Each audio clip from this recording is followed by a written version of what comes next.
Le livre que je présente est un voyage étrange, un voyage dans l'au-delà, en enfer, en passant par le purgatoire et le paradis. Exactement comme le voyage que Dante a pu faire dans la Divine Comédie.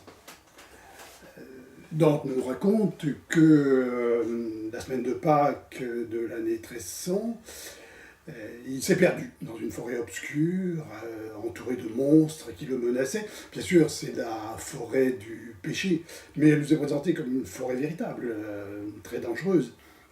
Et il a vu apparaître Virgile, qui est un poète qu'il admire beaucoup, le plus grand poète de l'Empire romain. Virgile qui lui a dit que pour faire son salut, sortir de cette perdition, il fallait faire ce voyage en passant par l'enfer, le purgatoire et le paradis, ce que Dante entreprend. Et il rencontre des centaines de personnes qui lui racontent toute leur histoire, des papes, des empereurs, des gens de son époque, des gens du passé. Et il nous raconte tout ça dans la Divine Comédie, un livre énorme, des chefs-d'œuvre de la littérature de tous les siècles. La Divine Comédie, c'est un livre que je connais bien. J'ai même fait des cours sur la Divine Comédie dans une autre vie, quand j'étais universitaire. Et ce que je sais aussi, c'est que peu de personnes ont fait ce voyage. Orphée, pour aller chercher Eurydice, Jésus, pour aller sauver les âmes de ceux qui sont nés avant son incarnation.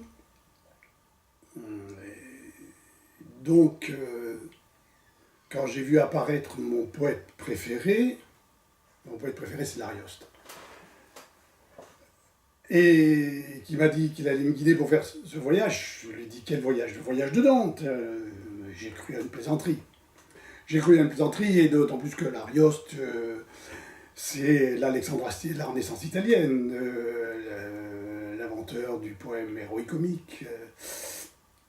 Héroïque, mais comique, on s'amuse. Parce que Dante, ça rigole pas, hein, c'est du sérieux. Et puis, j'ai cru aussi qu'il s'était trompé parce que je suis un écrivain méconnu, personne ne sait qui je suis. Je lui ai dit qu'il avait dû se tromper de nom.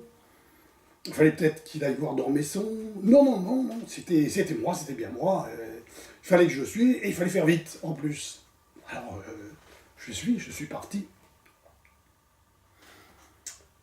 Voilà, tout ce que j'ai vu, moi aussi, des dizaines de personnes, des papes, des empereurs, enfin des papes, j'ose à peine dire le nom, Napoléon, Céline, avec son chat Bébert,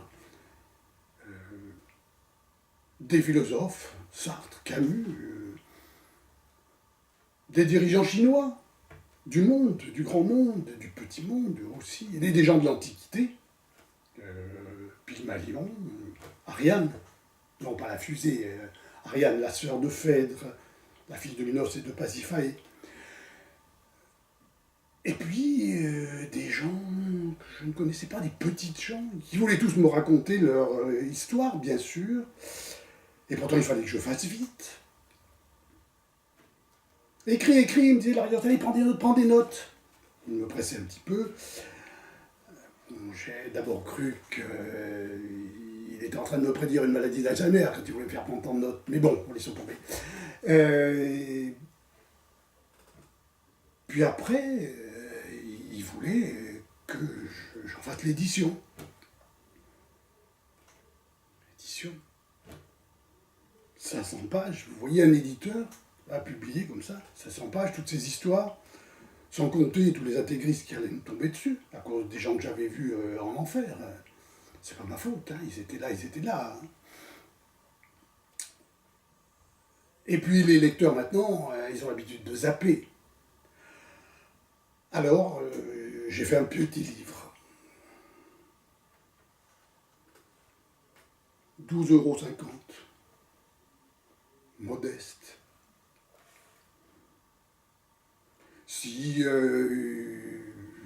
a un peu de succès, je ferai peut-être une suite. Des séries comme à la télé, sait-on jamais, quand ça sera plus la crise. Voilà, ce livre est sorti. Ah, une dernière chose. La photo de première de couverture.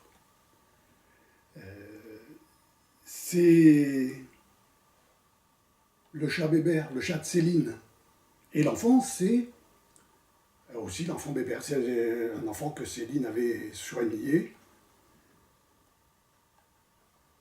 Cette photo, c'est Lucette Almonsort qui l'a mis dans ma poche. Lucette Almonsort, c'était la compagne de Céline. Moi, je sais d'après Dante que les damnés font des choses comme ça. Et ils veulent envoyer des messages à ceux qui sont encore vivants. Donc, ils leur disent des choses. Ils font même des prédictions. Moi aussi, j'en ai fait une. Hein, parce que ça, c'était il y a à peu près 2 ans. J'ai fait une prédiction qui s'est révélée là dans les jours qui viennent de passer. Les choses à peine de le dire. Et je ne savais pas ce qu'elle voulait en faire, moi, de cette photo, Lucette. Elle n'avait rien écrit dessus. Elle avait glissé ça dans ma poche, comme ça. Elle voulait peut-être que je la donne à Lucchini. Mais je vous l'ai dit, moi, je suis un écrivain méconnu. Donc Lucchini, je ne le connais pas, j'ai pas de relation, je ne peux pas aller lui donner ce... Alors j'ai montré la photo à ma directrice de collection, qui l'a trouvée très mignonne.